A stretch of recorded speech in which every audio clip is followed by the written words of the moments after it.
Hello guys, welcome back to another video. It's Curly Fox and today my hair looks a mess, so we're gonna ignore that. I've been just doing stuff outside in the humidity and haven't washed it in like a few days.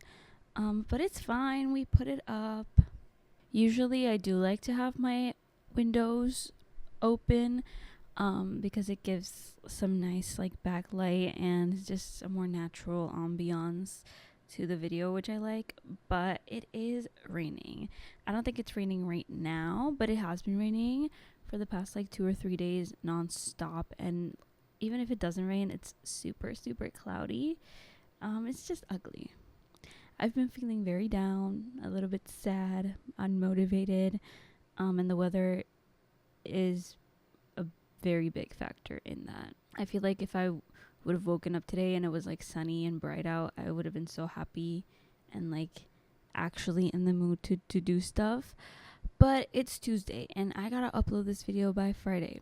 So we gotta actually start filming it because I'm a slow editor. So I need my time to edit. Also, took off my nails. I will be doing a do my nails with me video sometime in the future, probably next week.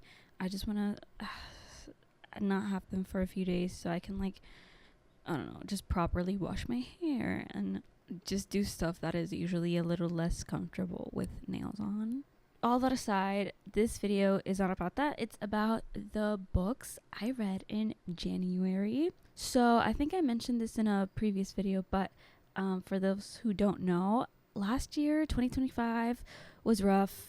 It wasn't rough for me. I mean, it was, but not just me. I'm sure it was rough for everyone. I'm sure you watching and listening was rough for you. Also, I can't get over my nubs. I had been wearing my nails for 3 weeks and now I don't have them.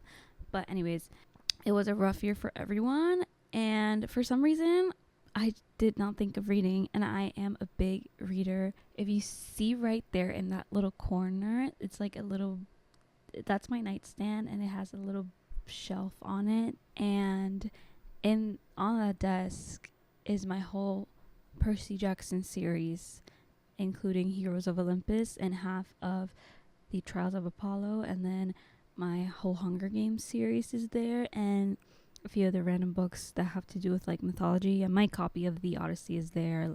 Just a fun little shelf. And I also have one right across from me, or diagonal from me, which has a bunch of my manga and a bunch of other books that I've read in the past. So I am a big reader. I think most of my shelves, I have maybe 3 or 4 books that I haven't read in total, but I've read pretty much everything I own. And for some reason last year, I just didn't read.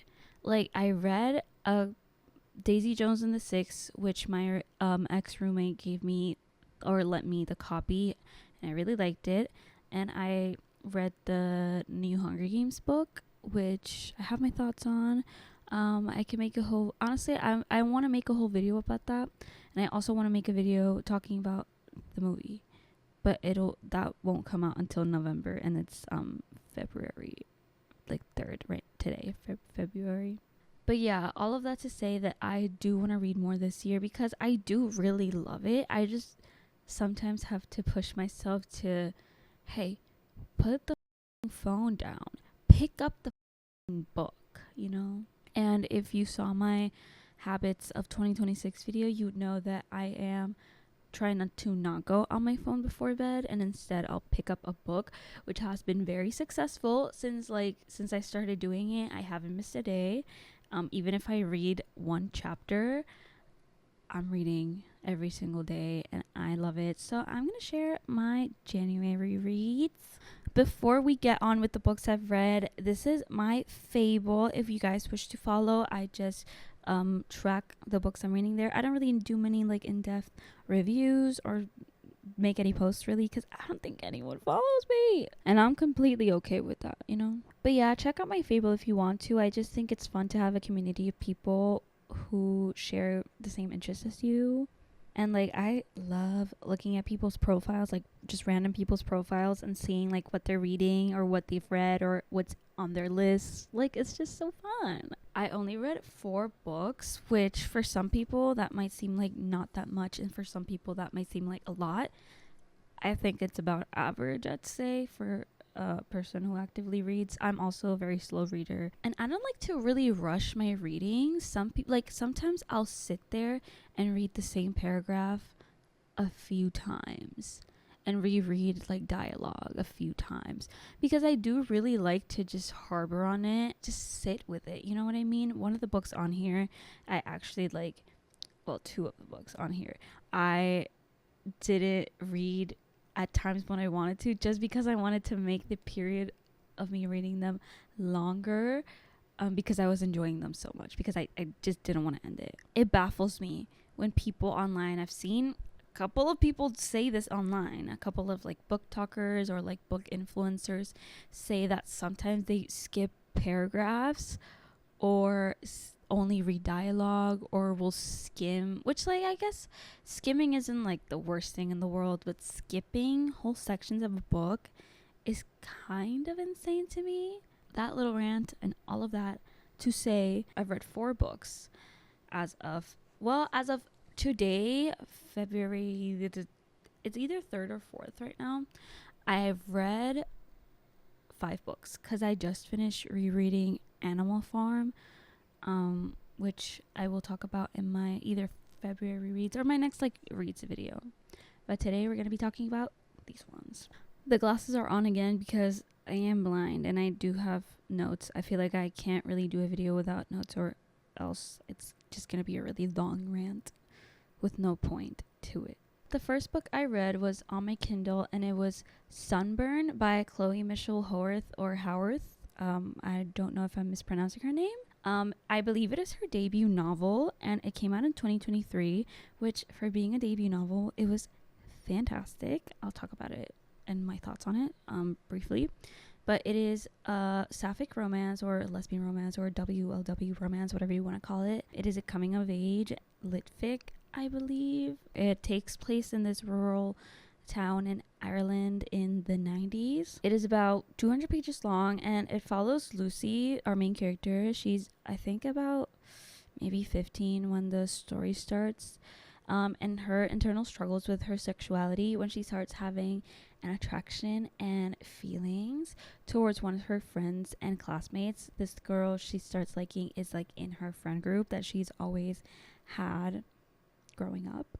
It is a very poetic just exploration of feelings when it comes to not only love and queer love, but also just being a teenage girl. It has like some of that in there, as well as like a lot of parental issues, specifically mommy issues, which, if you're also a victim of that, as am I, it hits. Okay, it hits. A lot of the parts that had to do with that were very like, yeah, again, it is very, very profound. The plot mostly centers around their love story.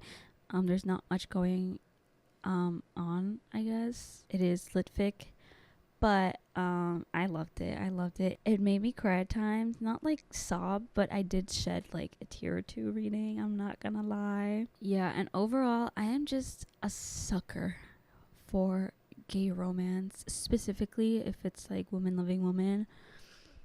I'll actually like read anything, like the most mediocre piece of Wallawa romance I'll read. I love it. My overall rating for this was a 4.5 out of 5. I took off like a 0.5 cuz the ending, okay, it left me wanting a little more, even if it was, I think like the ending itself, like the way the last chapter ended was good.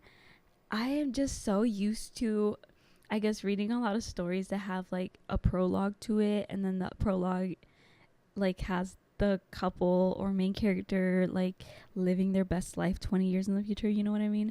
I feel like that would have made me feel a little more satisfied, but alas, we can't get everything we want, you know what I mean? I feel like I am too like pampered when it comes to that in the books I read.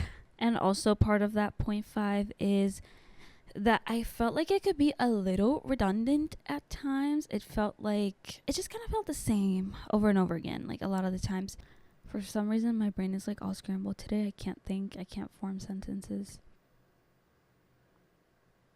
Brain is blank. What the hell? What I was trying to say is that I think it's done on purpose because it's meant to show how much of like Lucy's life revolved around her feelings for this person and how much of her life was this person, to really show you like how deep her love and feelings were, which I did think was beautiful. So yeah, and honestly, I didn't really mind it. I can see how some people might. I mean, it was a short novel. It's not like it was like 500 pages of the same thing. It really wasn't. That was Sunburn. The next novel slash book I read was Tuesdays with Morrie. This is like, I'd say, a modern day classic. It is by Mitch Albom and it came out in 1997. It is a nonfiction kind of biographical. Is that a word? Biographical? I have no idea, but it's kind of like a biography. It's not like straight up, oh, this is so and so's life, blah, blah, blah, blah. It's kind of like a collection of different stories and anecdotes told by Mitch's professor Morrie, or ex-professor, university professor. I'll get more into the plot in a second, but I was supposed to read this sophomore year of high school, but my teacher at the time, which I still have beef with, I feel like so many people talk about the English teacher for the gays, and I did have one of those, but I also had like the devil reincarnate for English teachers at times, and she was one of those. I remember we spent like 3 months, I think, like November, half of December, and then January, talking about The Great Gatsby. Which, like, don't get me wrong, I'm a lover of The Gatsby, okay? I read it twice because we literally had every sort of assignment you can think of to give a high school student. We had to do one relating to The Great Gatsby. We did, like, worksheets with question and answer type thing. We did quizzes, we did exams, or I think we did one, like, large exam. We did, like, discussions. We did... Girl, this one's insane. I'm still mad about this one. But one of the last assignments we had to do with The Great Gatsby was we were put into groups and we were assigned a chapter or a scene from the novel, and we had to adapt that scene into play form. And not only did we like have to read it and like sit down and like make a play version of it, we had to act it out in front of our whole entire class. And not only did we have to act it out, we had to bring props, costumes. It was, and you know what I'm still mad about? Because it was fun, don't get me wrong. Like, it is one of the fonder memories I have of that class. But the worst part is that it was worth a classwork percentage of our grade, which I believe was like 10%. Like, not even test grade. That is crazy. It was like 20 points or something. Oh my god, I was so mad. My 16-year-old self was furious. Oh my god. But anyways, we were supposed to read this as well, but since we spent so much time talking about The Great Gatsby, we never got to it, which is so upsetting to me now that I have read it, because I don't think there's a more appropriate book to read in school than this. I mean, there are a lot of important books that should be discussed in schools, but this, I think, is one that shouldn't really be skipped, you know? Like Sunburn, it is about 200 pages-ish, and about the plot, let's get back into that. It is about Mitch's ex-university professor, Morrie, who was diagnosed with ALS, which is, I am like blanking on what it actually stands for, but it is a condition, and correct me if I'm wrong, that where your muscles just kind of give out, like they lose strength and mobility over time. So it reaches to a point where your body really can't sustain you anymore. And most people with, I believe all people, honestly, with ALS eventually do die, which is really sad. Remember, this is a real life story. So when Mitch found out that his old professor, whom he had once promised to visit after college and never did, had ALS, he immediately like went to where he was and just interviewed him and talked to him about literally everything under the sun. They discussed subjects like life, death, family, marriage, or culture, greed, grief, etc. As I mentioned before, I put in my notes that high schoolers should read it. I think it's a pretty easy read, and I think the topics that it discusses are very useful. I think just anyone can really take something from this. And I wrote down in my notes that this novel doesn't really reveal any insane life secrets or revelations if you are a naturally like introspective person. Because I feel like while reading, I was like, yes, I've had these thoughts before. Like, yes, I agree, Maury. Mitch apparently hadn't really thought about things that way, which I feel like is fair. Like, he was a busy man. He was focusing on his career, his wife, whatever.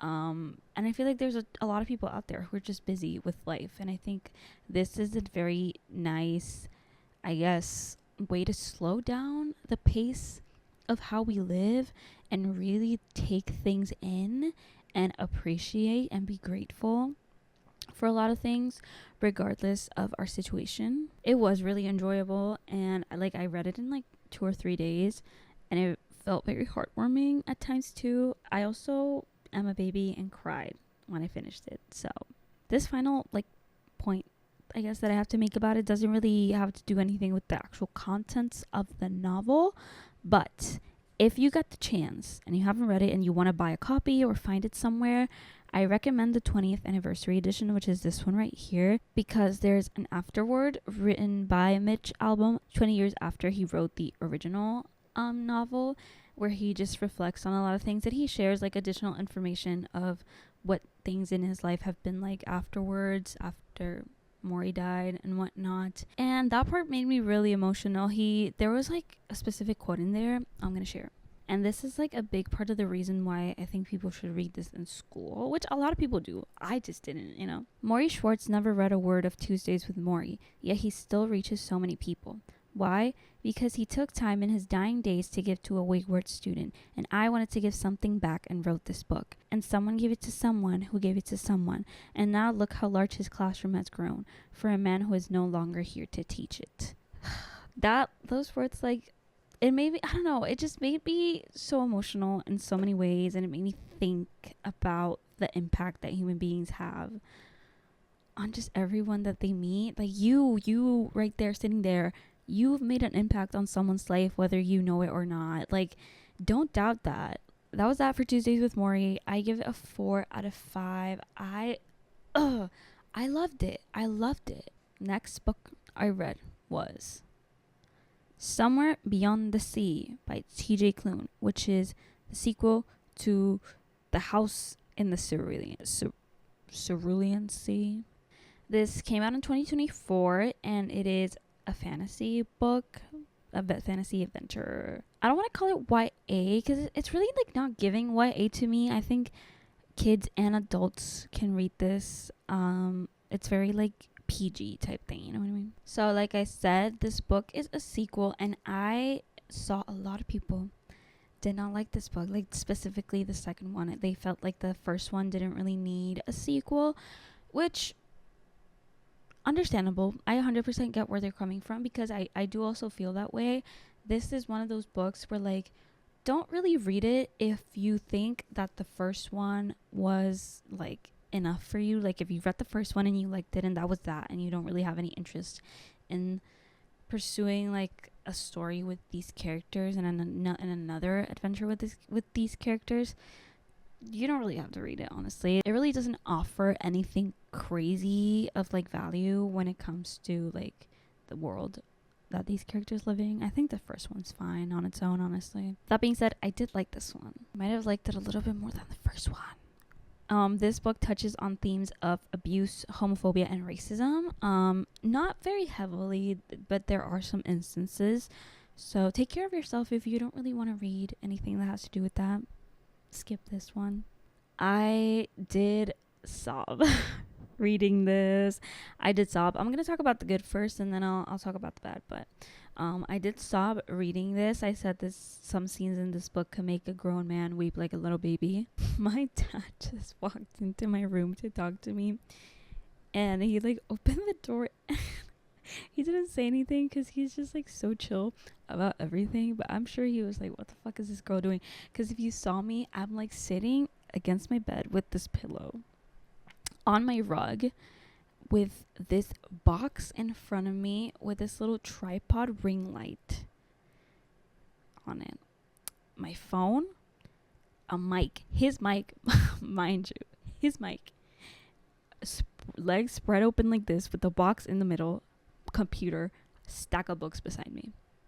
Anyways, so if you read the first one, you know that it follows Linus Baker. The second one follows Arthur Parnassus. It touches on like his backstory a little more, which is kind of shared on the first one, but this one like goes into the actual detail of like the things he went through and all that, and how those things and that trauma that he endured during his childhood and past have kind of manifested into how he wants to take care of his children and not make the mistakes that were made with him. This book made me really emotional. Like, it made me really, really angry at times, because it's just very real to like the things we see in this world with like gay people, with people of color, whether that be like Black, Asian, Latinos, like just every fucking marginalized group we see out there, like disabled people, or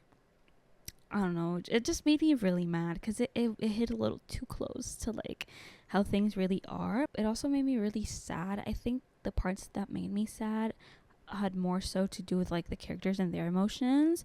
Like in chapter, I think 12, by the end of that, I was sobbing like a little baby. Because I love Arthur so much, and he, like, I just saw so much of myself in him. On my notes I wrote, this is the kind of book enjoyed by the lovers of pointless sequels, which is kind of a dig at the author. I'm not gonna lie, like, it is kind of a pointless sequel, but I did like it. Now, onto the bad. I said TJ Klune's writing is very clear, which I love, although the pacing can be a little weird. At first it felt slow and the ending felt a little rushed. The conclusion was mostly done in one chapter, which, like, I didn't mind once I finished it, but I remember when I got to that final chapter, I was like, this is the last chapter and there's still a lot left to be just like straightened out, you know what I mean? It does have a prologue, which was, dare I say, beautiful. Also sobbed during the prologue. And I believe in the acknowledgements, Clune said that he had a hard time making the book shorter, like it was longer. It currently is like about 400 pages, but I think he said that it was about maybe 600 when he started, so he did kind of had to modify that, and I believe that's why the pacing felt a little weird. But regardless, I love the gay rep. I always love seeing gay people just do normal stuff. Like, I don't get me wrong, I love a story about people who are queer finding their way in this world. I love it because, like, hashtag relatable, you know what I mean? I think it's always very sweet to see when done right. But I also just love, like, insignificant representation. I don't know if that's the correct, like, way to word it, but just seeing, like, a gay couple doing regular shit without having to worry about being gay. So my final rating for Somewhere Beyond the Sea is a 4.5 out of 5. Our final book, this one has been sitting on my shelf for, I believe, 2 years. One of my best friends from high school gave me this book as it was a Secret Santa gift exchange, and she got me and I got her. It was really cute.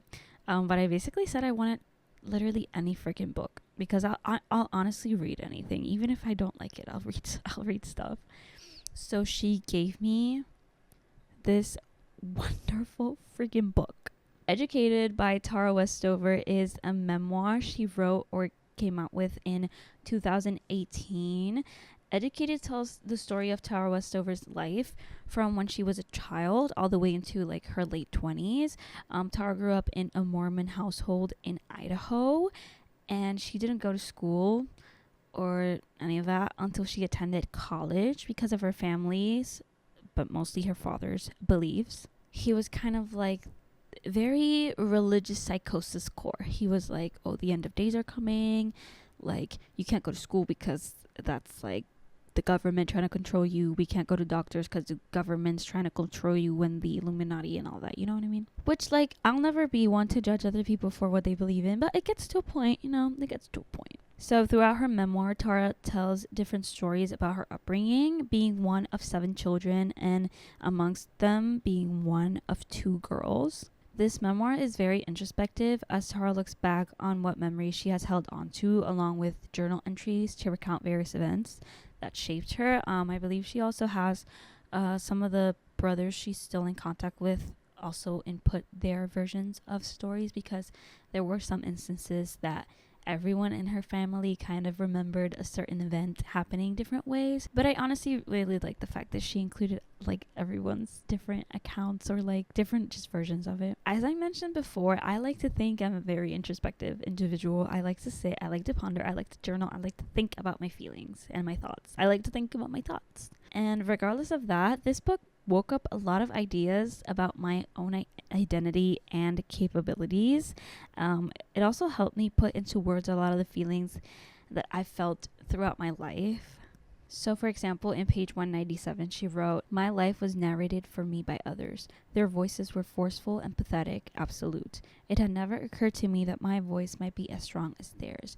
Which, like, I remember when I read it, just a freaking tear. Just like, because I feel like if you grew up in a very controlling environment or with controlling parents, you know the feeling of never really having a say in what you do or say, even sometimes. And I feel like if it happens from like a very young age, you kind of lose yourself. You don't realize that you yourself have the same amount of power in your voice that literally everyone else does. And I feel like that was a struggle of mine. It still continues to be a struggle, if I'm completely honest. I also wrote down that in page 289, she talks about her mother's, I guess, failed promises to her. And I'll actually read that as well, because it really like shocked me when I read it. She says, "They were her words, but hers are not. Those words which had so comforted and healed me were hollow.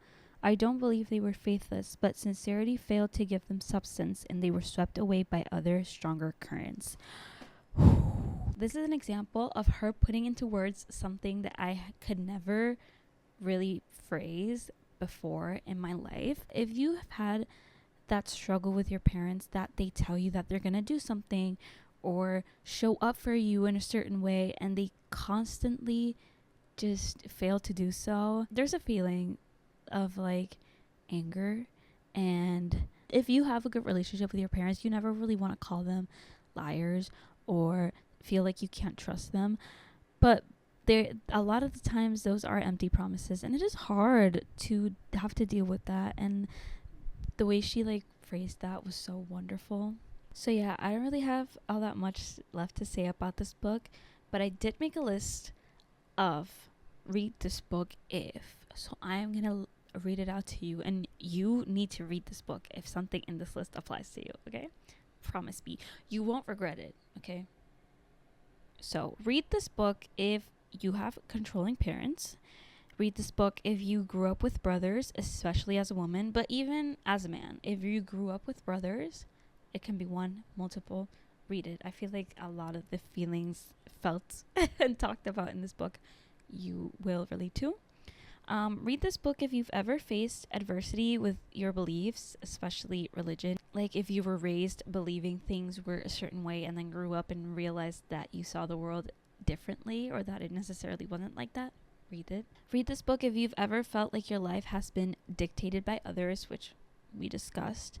And most importantly, read this book if you've struggled to find your voice and self-worth.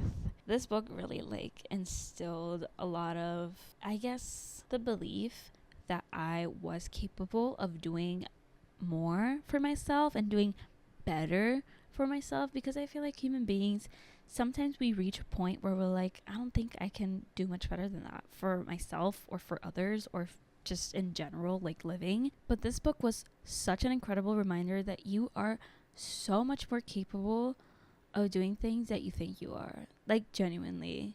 So yeah, overall that book is a 5 out of 5 for me. I adored it. I loved it. I actually dragged reading this memoir for way too long. I think it took me like a week and a half to read just because I didn't want to finish it. I would like sit there every freaking night and read.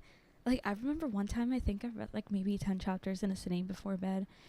And I'm a slow reader, so I was there for a while. Because this is just so fantastic. I think everyone should read this.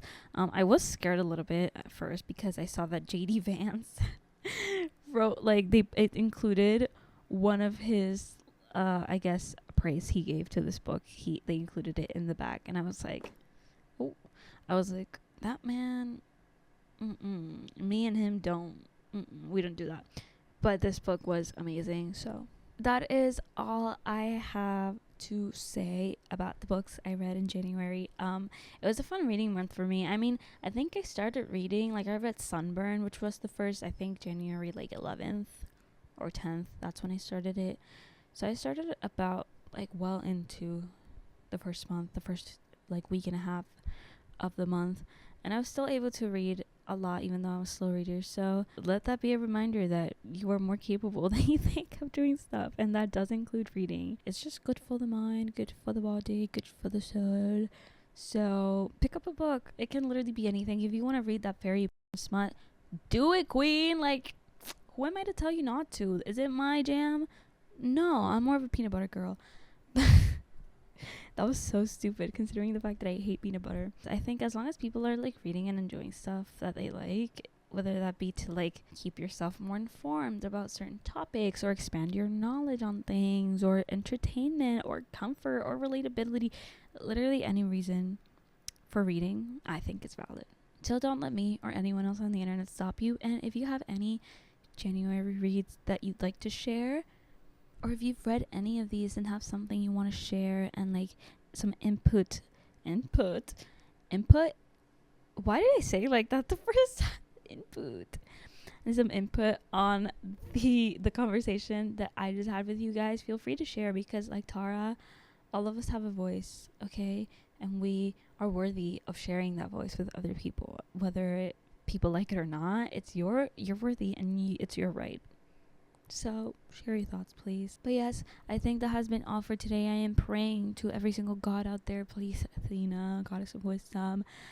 I don't know how she would help in this situation, but I hope the audio for this actually went through, because if you watch my last very long Wes Anderson video, you'd know that I had to record it twice because the audio in the first one was god awful. But yes, I hope all of you guys have a great rest of your day or night, wherever you may be, and take care of yourself. Love you.